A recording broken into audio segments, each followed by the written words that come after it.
ધોરાજીમાં રસલપરા ખાતે આવેલ ઈદગાહ ખાતે ઈદ ઉલ ફિત્રની વિશેષ નમાઝ અદા કરાવી હતી। ઈદની વિશેષ નમાઝ અદા કરાવ્યા બાદ મુસ્લિમોએ એકબીજાને ગળે મળી અને ઈદની મુબારકબાદ પાઠવી હતી।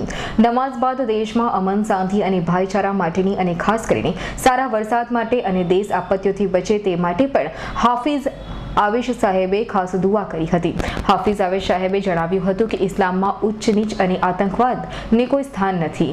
સમગ્ર વિશ્વ જ્યારે આતંકવાદના ભયંકર ખતરા સાથે જીવી રહ્યું છે ત્યારે ઇસ્લામ અમન, શાંતિ સાથે દેશ પ્રેમનો સંદેશ આપે છે। ઈદ મિલન નિમિત્તે કેબિનેટ મંત્રી જયેશભાઈ રાદડિયાએ મુસ્લિમોને ઈદની મુબારકબાદી પાઠવી હતી।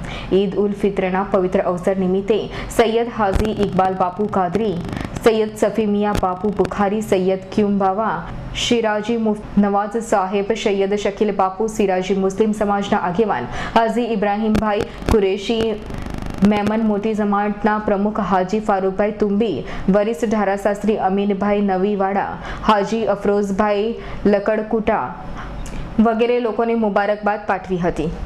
રમજાન મુબારકની કદર કરી અને તમામ રોજા રાખ્યા અને અલ્હમ્દુલિલ્લાહ મસ્જિદની અંદર બી ધોરાજી શહેરની અંદર સબીના શરીફ પઢવામાં આવ્યો અને અલ્હમ્દુલિલ્લાહ તરાવીની અંદર કુરાન શરીફ બી પૂરો કરવામાં આવ્યો અને આજે ઈદગાહ પર ઈદની નમાઝ અમારા મૌલાના હાફિઝ ઉવૈસ સાહેબ અદા કરી અને તમામ પાછળ એમના પૈરે સમગ્ર દેશની અંદર પવિત્ર રમજાન માસ અને ઈદની શાનદાર રીતે ઉજવણી થઈ એના ભાગરૂપે ધોરાજી ખાતે એકતા ગ્રુપ દ્વારા આજે સ્નેહ મિલન સમારોહનું આયોજન કરવામાં આવ્યું અને હિન્દુ મુસ્લિમ સમાજના સૌ આગેવાનો અને સમાજની હાજરીમાં એક સ્નેહ મિલનનું આયોજન કરી અને કોમી એકલાસનું આપણે પ્રતિકાએ ધોરાજીએ પૂરું પાડ્યું છે।